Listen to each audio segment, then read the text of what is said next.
Tema bulan ini adalah diambil dari Yeremia 29 ayat 11. Pendro mau.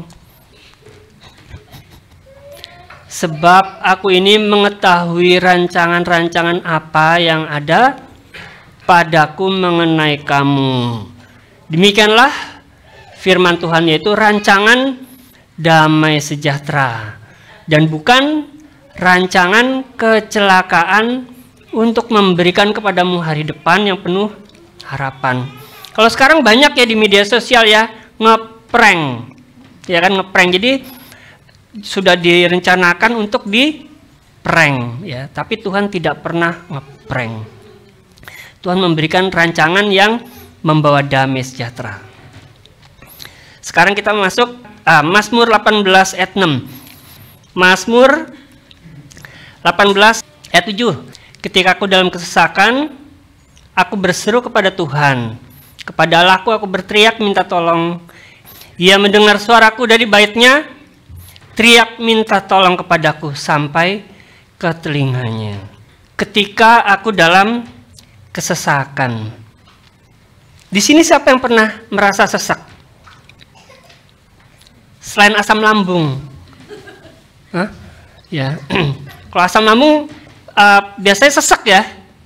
Ya, waduh nyesek. Nah, di sini mungkin jemaat yang pernah asam lambung ya, mungkin paham benar apa arti kesesakan. Mungkin Bapak Ibu juga pernah naik kendaraan umum. Ya, di MRT atau di bis ya. Sesek gitu ya. Iya. Atau pas ke pasar ya sesek ya. Pada tahun 2022 di daerah dekat di Seoul ya, pada malam Halloween pada saat itu ya, Itaewon ya, Yobo, Sarangeo. Jadi ada sekitar puluhan ribu anak muda masuk sebuah gang, masuk ke kafe, dan mereka berhimpit-himpitan dan jatuh, banyak korban meninggal dunia.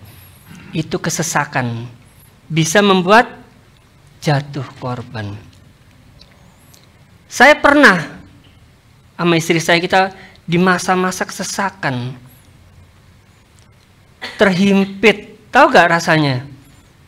Ngelihat langit itu gak biru. Padahal biru tak indah, tapi kok nggak indah birunya itu nggak indah gitu loh. Bapak Ibu paham ya maksud saya ya? Ya, berarti yang ngangguk pernah ngalamin juga ya. Ya. Pada saat handphone kita dikejar-kejar debt collector. Ya. Atau ada pekerjaan yang mau jatuh tempo. Pasti kita mengalami kesesakan. Ayat tadi, Pastor Gary minta tolong. Ada baiknya pada saat kita mengalami kesesakan, ya, ada baiknya kita berseru kepada Tuhan. Kalau dulu bangsa Israel pada saat dimarah, ya, bangsa Israel berseru kepada Tuhan atau ngomel kepada Musa? Ngomel kepada Musa. Coba, saya ayatnya ada gak?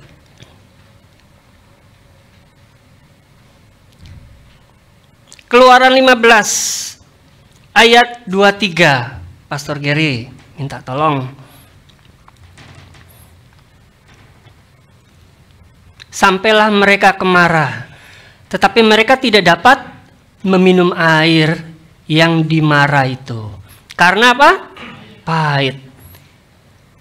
Mungkin kalau orang Jawa ke sana ya, dimasukin termos ini ya. Jadi jamu ya. Ya, loh kok hilang?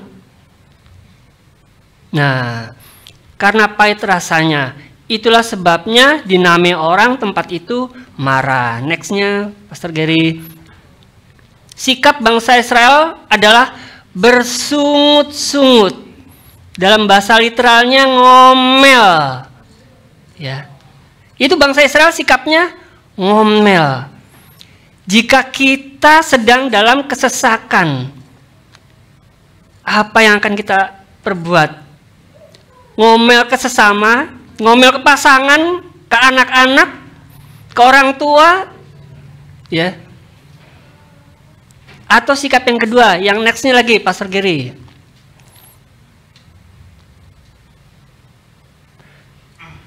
Sikap yang diambil Musa apa? Setelah melihat kondisi itu, Musa apa? Berseru kepada Tuhan. Saya mau kita semuanya hari ini kita mulai belajar, mulai berseru kepada Tuhan di saat-saat kesesakan kita. Ya Bapak Ibu ya, teman-teman ya. Saya tuh mudah ngomel. Kendaraan dipotong, ngomel. Ngomel kendaraan apa? Di klakson. Ya kan? Ada hal yang nggak menyenangkan, ngomel. Sekarang mari kita belajar untuk berseru sama Tuhan. Ya. Kalau pasangan, anggota keluarga itu nggak sempurna. Kalau berbuat salah, rata-rata kita apa? Ngomel. Enak tuh ngomel. Ya udah dipendem-pendem di sini ya, dikeluarin. Wah, udah ngomel. Mulai sekarang kita belajar. Kalau ada masalah, ada tantangan, ada kesesakan. Wah, ini rumahku udah mau habis kontrakannya. Atau mungkin ada tagihan. Atau ada, masalah anakku atau apa. Mulai berseru sama Tuhan Yesus. Oke, kita kembali ke ayat yang tadi. Kepada Allahku aku berteriak minta tolong. Nggak ada salahnya kita minta tolong ke Tuhan. Ya. Percaya. Tuhan kita tuh bisa melakukan mujizat. Amin. Terus saya bilang, melakukan mujizat. Mosok. Saya ada cerita kemarin saya sama istri saya. Istri saya cerita, ada sebuah unit yang salesnya itu kurang. Ya, salesnya kurang. Ini hari kemarin ya sayang ya, tanggal terakhir. Wah, salesnya kurang. Terus kita ngomong-ngomong tentang Tuhan yang besar. Tuhan yang bisa melakukan mujizat, benar melakukan mujizat. Tapi gimana, nggak mungkin udah jam segini tinggal. Tahu gak, kita belum selesai kita ngomong, langsung handphonenya istri saya ada report sales ini ya. Iya, tuh langsung senyum istri saya. Iya, Tuhan itu jauh di luar pikiran kita loh. Kalau kita mempunyai pikiran skenario, Tuhan pasti menolong kita dengan cara apa? Nanti dapat warisan gitu ya. Jangan, karena Tuhan tidak akan memakai seperti itu. Kalau kita udah punya pikiran, nanti aku dari sini. Loh, Tuhan masa suruh ngikutin kita dengan ide-ide kita yang sederhana? Enggak lah, Tuhan itu idenya kaya. Masa Tuhan yang maha itu ya, anakku maunya apa nih? Ya pasti dikasih yang lebih baik dong. Gitu. Jangan persempit pintunya Tuhan untuk bekerja. Benar ya, benar. Sekarang saya mau ngajak sebuah ayat di Kejadian. Nah, ini Kejadian 1 ayat 8, Pastor Gary. Pada hari kedua Tuhan menciptakan, ini hari kedua. Lalu Allah menamai cakrawala itu langit. Nah, jadi langit itu adalah cakrawala diciptakan pada hari kedua. Coba Pastor Gary, ayat sebelumnya Pastor Gary. Batas-batasannya cakrawala itu apa Pastor Gary? Allah menjadikan cakrawala dan Ia memisahkan air yang ada di bawah cakrawala itu, yang di laut, di sungai, di danau, ya, dan yang ada di atasnya, yang di awan, kabut, ya. Jadi cakrawala itu antara bumi dan langit. Nah, itu yang diciptakan Tuhan pada hari kedua. Tetapi kenapa saya mau bawa lagi, kita baca ke, sekarang buka ini Pastor Gary. Yang tadi lagi, Mazmur 18 ayat 7. Kalau kita dalam kesesakan, kira-kira tuh idealnya, nah ini loh, kalau kita dalam kesesakan, idealnya Tuhan menolongnya seperti apa kira-kira? Misalkan saya mempunyai kesesakan dalam bidang A. Wah, Tuhan pasti akan memberi pertolongannya dengan cara seperti ini. Ya kan?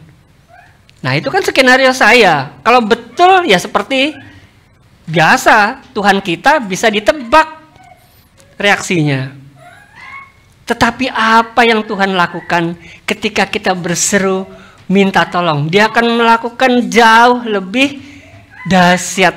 Saya mau ajak kita sama-sama baca Mazmur 18 ayat ke-9.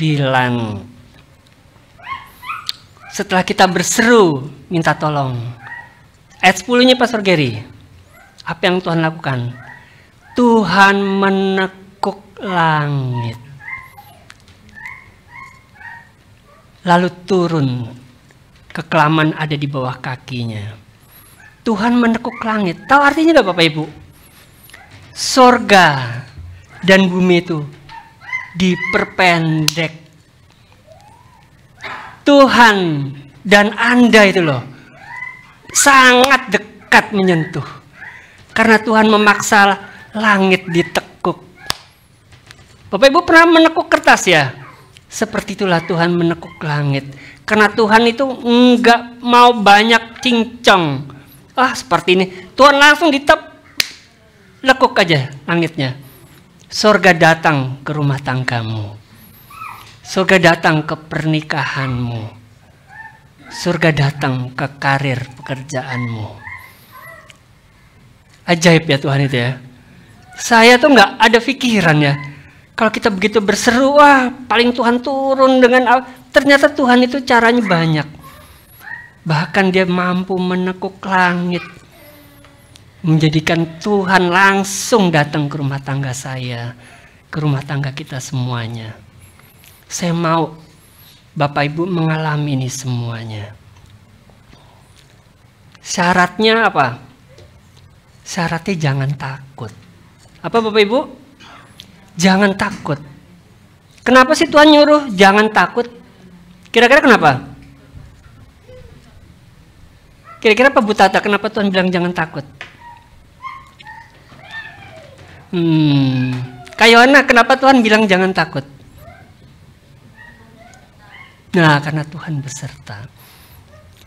Kalau kita takut, ini yang akan terjadi. Saya ajak kita semua baca Ayub. Nah, Ayub ini orang mana ya? Di Sunda ada juga nama Ayub ya. Oke, Ayub 3, Pastor Gary. Ayat 25. Jangan takut. Ayo kita baca sama-sama yuk. 1, 2, 3. Karena yang kutakutkan, itulah yang menimpa aku. Dan yang kucemaskan, itulah yang mendatangi aku. Kalau Bapak Ibu takut bangkrut, yang datang sungguh datang siapa? Bangkrut. Coba lagi Pastor Gary tadi. Nah, karena yang ditakutkan itulah yang datang. Bapak Ibu takut, wah sakit. Yang datang justru penyakit. Bapak Ibu berpikir, wah nanti, gimana kalau kecelakaan? Terjadi kecelakaan. Ini yang ditulis. Maka itu Tuhan bilang, jangan kamu takut. Ya, wah nanti nggak berhasil nih aku ikut ujian ini. Terjadi. Harus berani, beriman sama Tuhan. Buka peluang Tuhan untuk melakukan mujizat. Amin Bapak Ibu, buka peluang Tuhan. Tuhan lakukan mujizat. Kalau Tuhan kita jadikan sebagai sandaran. Kita percaya Tuhan pun melakukan mujizatnya. Banyak kita akan lihat mujizat terjadi. Ya. Saya mau kita sama-sama kita gemar berseru kepada Tuhan. Karena Tuhan punya rencana yang kudus, rencana yang suci, rencana yang indah. Jika kemarin kita temanya apa? Jagalah hatimu dengan segala kewaspadaan.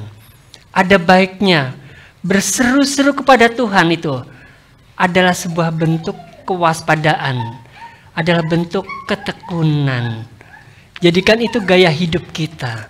Saya sama istri saya, kita bangun tidur mencari Tuhan. Di jalan kita berbicara, kita memanggil-manggil nama Tuhan. Di rumah kita memuji-muji Tuhan. Warnai hidup Bapak Ibu dengan selalu memuji nama Tuhan, menyembah Tuhan. Panggil aja Yesus, berbelas kasihanlah. Yesus berbelas kasihanlah. Begitu terus. Karena Tuhan bilang apa? Berdoalah senantiasa. Begitu ada kata senantiasa, artinya terus-terusan. Lihat, masa dipanggil-panggil nggak nyaut? Pasti Tuhan datang. Jangan berpikir bahwa wah, aku berdoa nih kok nggak merinding. Aku berdoa kok nggak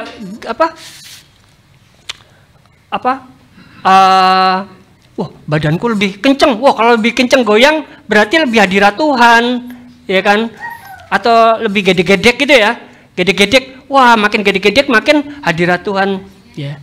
Cukup panggil dia dalam segala keadaan. Di kantor, di rumah, di sekolah, panggillah nama Tuhan. Puji dia. Dia ingin selalu bercakap-cakap dengan kita. Nanti, wah kayaknya masalahku tidak mungkin bisa dipecahkan. Masalahku seperti benang ruwet. Udah gak bisa. Lihatlah. Tuhan melakukan lebih dari yang kita pikir. Tuhan akan menekuk langit bagi engkau. Nggak ada waktu yang tertunda. Jangan ukur mujizat sesuai dengan keinginan kita. Ukurlah mujizat seperti yang Tuhan mau bagi kita. Amin. Tuhan Yesus memberkati.